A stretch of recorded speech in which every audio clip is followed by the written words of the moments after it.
அனைவருக்கும் காலை வணக்கம். சென்ற காணொளியில் எவ்வாறு ஜவ்வாது மலையில் இருந்த ஆதிக்காலத்து பழங்குடியின மக்கள் புலம்பெயர்ந்து பல்வேறு இனங்களாக, அதாவது சிவ, விஷ்ணு, முருக, பிரம்ம வாழ்வியல் முறைகளை கொண்டு விளங்கினார்கள் என்பதை கண்டோம். அதன் தொடர்ச்சியாக பழங்குடியின மக்கள் பாகம் 2இல் இதன் காலகட்டம் 8 லட்சம் முதல் 1 லட்சம் வருடங்கள் என கணித்துள்ளோம்.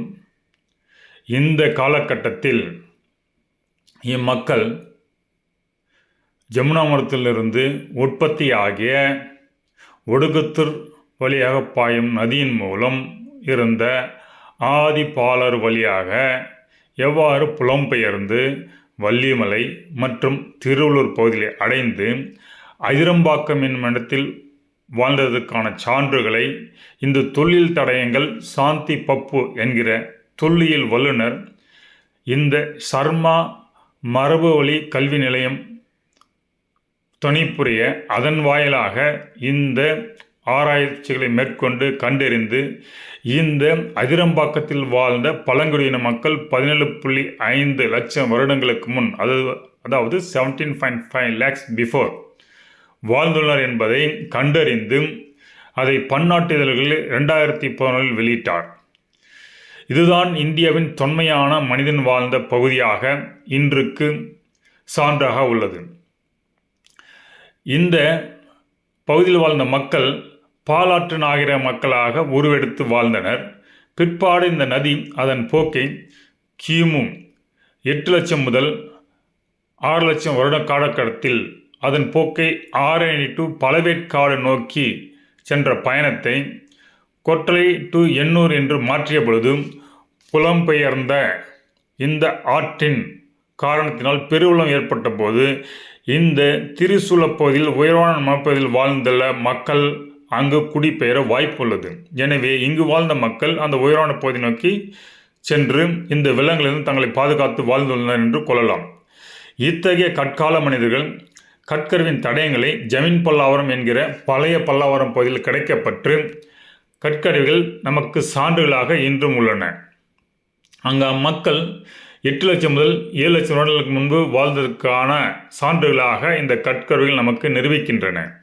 இத்தகைய அம்மக்கள் தொடர்ந்து வாழ்ந்த அப்பகுதியில் தற்போதும் தொடர்ந்து வாழ்ந்து வருவதற்கான வாய்ப்புள்ளதை அங்குள்ள கல்குவாரிகள் தொழில் சார்ந்த வாழ்க்கை முறை தற்போதும் தொடர்ந்து இயங்கி வருவது ஒரு பெரிய சான்றாக உள்ளது. எனவே அக்காலம் முதல் இக்காலம் வரை இங்கு மக்கள் வாழ்ந்து கொண்டு வருகிறார்கள் என்பதன் மூலம் நான் கூற உருப்படுகிறேன். ஏனென்றால் இந்த கல்குவாரி ஆங்கிலேயர் காலத்திற்கு முன்பு இருந்தே இங்கு தொடங்கப்பட்டு 150 வருடங்களுக்கு மேல் இயங்கிக் கொண்டிருக்கிறது என்று நமது வரலாற்று தகவல் சொல்கின்றன. ஆனால் இதன் வரலாறு அதற்கு முன் நீள்கிறது. இந்த குவாரி உள்ள கற்களை பயன்படுத்தி தான் முதலாம் குலோத்துங்க சோழன் நிறைய கஜஸ்பிருஷ்டம் தாங்கிய கருவறை அமைப்பை கொண்ட கோயிலை சென்னையில் பல்வேறு இடங்களில் உருவாக்கியுள்ளார் என்பதை காண முடிகிறது, அறிய முடிகிறது. எனவே இங்குள்ள 2 மலைகள் காணாமல் போகின்ற நிலைமை இருப்பதை கண்டு இது ஆதி காலம் தொட்டு இங்கு கல்குவாரி வேலை நடைபெறுகிறது என்று அறிய முடிகிறது. என்னுடைய கணிப்பு சரியாக இருந்தால் இந்த குலோத்துங்க சோழன் முதலாம் குலோத்துங்க சோழன் காலத்தில் கட்டிய இவன் காலம் கிபி 300 வாக்கு என எடுத்துக்கொள்ளலாம். அங்குள்ள இந்த கல்குவாரி தொடங்கப்பட்டு பல 100 ஆண்டுகளாக இயங்கியது என கூறலாம். ஏனால் இங்குள்ள பாறையின் கடினத்தன்மை அந்த பாறைகளை கொண்டு நல்ல கோயில்களை வடிவமைக்க வழிவகுக்கிறது. இங்குள்ள பாறைகள் சார்கோனைட் வகை என்ற சார்ந்த மிகவும் உறுதியான பாறை வகைகளாகும். இத்தகைய பாறைகளை கொண்டு இந்த திரிசூலநாதர், மாடம்பாக்கம், புகைச்சொலூர், வடபழனி, கோடம்பாக்கம், திருநன்றவூர், இருதலேஸ்வர், மருந்தீஸ்வர் கோயில் கட்டப்பட்டன. இவை எல்லாம் குலோத்துங்க சோழன் காலத்தில் கட்டப்பட்டதற்கான சான்றுகளாக இன்றும் இந்த கஜஸ்பிருஷ்டம் தாங்கிய கருவறை அமைப்புகளை கொண்டு விளங்குகிறது. இதை தவிர்த்து எண்ணற்ற பழங்கற்கால கோயில்கள், அதாவது நவகர கோயில்கள், மேலும் தென்சென்னையில் உள்ள பழங்கால கற்கோயில்கள் எண்ணற்ற உள்ளன. இவை எல்லாம் இக்கற்கோயிலை கொண்டுதான் கட்டுவதற்கான சாத்தியங்கள் உள்ளன. ஏனென்றால் இதை தவிர்த்து அருகாமையில் வேறும் கற்கள் கிடைக்கின்ற பகுதி இங்கு இல்லை. எனவே இம்மலைப்பகுதி கற்களை கொண்டுதான் இங்கு சென்னையில் உள்ள அனைத்து கற்கோயிலும் கட்டியிருக்க வாய்ப்புகள் உள்ளது. மேலும் இனி இந்த திரிசூலம் பகுதியை காண்போம். இந்த திரிசூலம் பகுதி என்பது ஜமீன் பல்லவரம் பகுதிதான். இங்கு 4 மலைகள் மிகவும் தொன்மையானது என்பதை இங்குள்ள திரிசூலநாதர் கோயிலின் தலவாரத்தின் மூலம் அறிய முடிகிறது. இங்குள்ள 4 மலைகள் 2 மலைகள் குவாரிகள் மூலம் ஆல்ரெடி 70% காலியாகிவிட்டது. அதை பற்றி நாம் முன்பு கண்டோம். மீதியுள்ள 2 மலைகள் முழுமையாக உருளுள்ளது. அதில் ஒரு மலை கொஞ்சம் வெற்றெடுக்கப்பட்டுள்ளது. இந்த ஒவ்வொரு மலையும் இந்த திரிசூலநாதர் கோயிலின் தலவரலாற்றின்படி ஒரு வேதமாக வர்ணிக்கப்பட்டு இந்த ஒவ்வொரு மலையும் 4 வேதங்களாக 4 மலைகளாக இருப்பதாக இந்த தலவரலாறு கூறுகிறது. மேலும் இங்குள்ள திரிசூலநாதர் கோயில் உலகின் தொன்மையான சிவன் ஆலயங்கள் ஒன்றாக இருக்க வாய்ப்புள்ளது. அதன் தலவரலாற்றை கொண்டே அதை அறிய முடிகிறது. இங்கு சிவனை கிமு 28,000 முதல் கிமு 16 வாக்கில் குருவாக அவரை உருவ நிலையில் வழிபட்டு இருப்பதற்கான சாத்தியக்கூறுகள் இங்குள்ள மூலவராகிய சிவனின் நாமம், அதாவது சிவனின் பெயர் திருச்சுரமுடைய நாயனார் என்று இருப்பதே எம்பெருமானை முதன் நாயன்மாராக குறிப்பிடப்பட்டுள்ளதை கண்டு இந்த தலவரலாற்றின் மூலம் அறிய முடிகிறது. மேலும் இந்த பழைய பல்லாவரத்தில் பழமையான திணை தாய் வழிபாட்டு தெய்வமான பச்சையம்மன் ஆலயமும் பெரியபாளையத்து அம்மன் ஆலயமும் 1000 வருடங்கள் பழமையான துலக்கானத்தம்மன் ஆலயமும் இன்றும் இருந்து அதன் பழமையான ஆலயங்களாக பறைசாற்றி கொண்டிருக்கின்றன. இதில் ஒரு பழமையான ஆலயமாக இந்த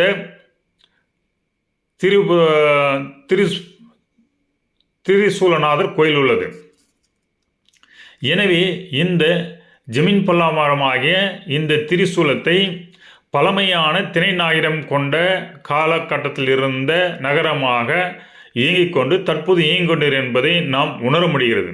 மேலும் இதற்கு வலு சேர்க்கும் வண்ணம் இக்கோயில் உள்ள இவ்வூர் முதலில் பல்லவ புறமன வானவன் மாதேவி சதுர்வேதி மங்கலம் என்றும், அதற்கு அடுத்து திருநீருற்று சோழநல்லூர் என்றும், 3வதாக சுரத்தூர் என்றும், 4வது திருச்சூரம் என்றும், 5வது பிரம்மபுரம் என்றும், 6வதாக குலோத்துங்கன் சோழர் காலத்தில் திருநூற்று சோழர் என்னும் அழைக்கப்பட்ட இக்கோயில் தற்போது திரிசூலநாதர் என்று பெயர் அழைக்கப்படுகிறது. நான் இந்த திரிசூலத்தில் உள்ள மலைகளின் ஆழ்ந்த குவாரி பள்ளங்களை வானூர்த்தியில், அதாவது ஃபேட்டில் சென்றபோது பல்வேறு சமயங்கள் கண்டு இதன் வரலாற்றை அறியாமல் கொஞ்சம் இது வரலாற்றை எவ்வாறு அறிவது என்று நாம் யோசித்து கொண்டு வந்துள்ளது. அவ்வாறு யோசித்த பொழுது நேற்று, அதாவது 11/26 அன்று இந்த கட்கோரைகளுக்கு சென்று அங்கு முன்னால் இருந்த பழைய கோயிலை மற்ற பல வகைகளை கண்டு இதன் கோயில் தலவரலாற்றை கொண்டு இந்த கோயிலை யக்ஷர், அதாவது குபேரன் மனைவி வழி வந்த இனத்தவர் காலத்தில் முதல் கட்டப்பட்டு வணங்கப்பட்டு வந்திருக்கிறது. அதற்கான சான்றுகள் பிற்பாடு இந்த குலோத்துங்கன் கட்டிய கற்கோயில் உருவாகியதால் அழிந்து விட்டிருக்கலாம். தற்போது அதன் குலோத்துங்கன் கட்டிய சோழன் காலத்திய கல்வெட்டுகள் இங்குள்ள கர்ப்பகர வெளிப்புறச்சோர்களில் காண முடிகிறது. இந்த கோயில் பிரம்மா அமைத்ததாக கூறப்படும் தீர்த்தம் தனதில் கொண்டு அந்த தீர்த்தம் தென்கிழக்கில் உள்ளது. மேலும் இங்குள்ள கோயிலில் கோஷ்ட பிள்ளையார் தனது பூநூலாக பாம்பை தரித்து உள்ளது. இது போன்ற வடிவமைப்பு கொண்ட பிள்ளையார் வழிபாடு என்பது மிகவும் தொன்மையான அமைப்பாகும். மேலும் மரத்தின் அடியில் நாகங்கள் தலை கொண்ட பகுதியை கொண்ட வழிபாட்டு முறை, அதில் லிங்கம் பொறித்திருப்பதும் இது பழமையான வழிபாட்டு முறையை பறைசாற்றுகின்ற கோயிலாக தற்போது விளங்குகிறது என்பதை உணர்த்துகிறது.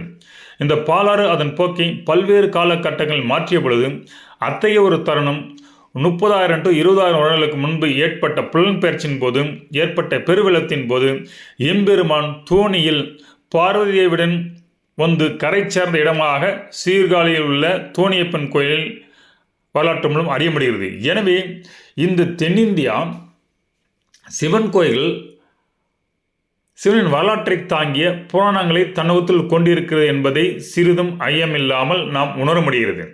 எனவே சென்னையில் 17.5 முதல் அண்மை வரை, அதாவது பழங்குடியினர் காலம் தொட்டு தற்போது வரை மனிதர்கள் தொடர்ந்து வாழ்ந்து வருகிறார்கள் என்பதற்கான அனைத்து ஆதாரங்களையும் இந்த திரிசூலநாதர் கோயிலின் வரலாற்றின் மூலம் அறிய முடிகிறது.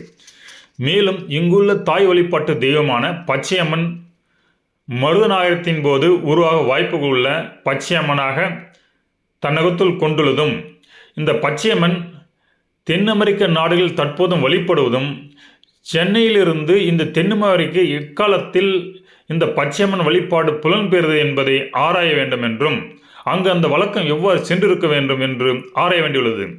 எனவே இந்த ஊரின் தொன்மையை இத்தகைய கோயில் மூலம் நாம் அறிந்து கொள்ள முடியாது. அதை பறைசாற்றும் சான்றுகளாக தற்போது அவை இங்கு அமைந்துள்ளன. இதன் மூலம் சென்னை உலகின் பழமையான ஐந்திணைகளை கொண்ட நகரம் என்று சொல்வதில் நாம் பெருமிதம் கொள்ளலாம்.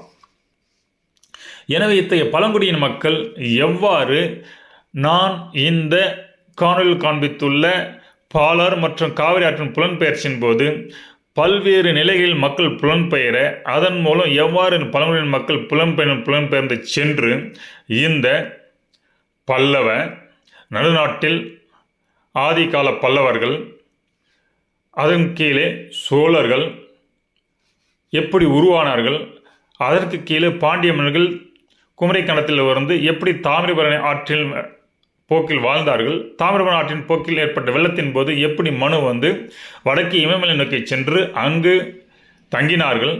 இந்த மக்கள் எல்லாம் எவ்வாறு ஒன்றுக்கொன்று இந்த காலகட்டத்தில் வெள்ளத்தின் போது ஒன்றுடன் கலந்து பல்வேறு இனங்கள் உருவாகி பல்வேறு சாம்ராஜ்யங்கள் உருவாகியது என்பதை அடிப்படையாக கொண்டு இங்கு வரலாற்று காலனை இந்த ஆற்றின் புலன்பெயர்ச்சி அடிப்படையாக கொண்டு யாம் வகுக்க முற்படுகிறோம்.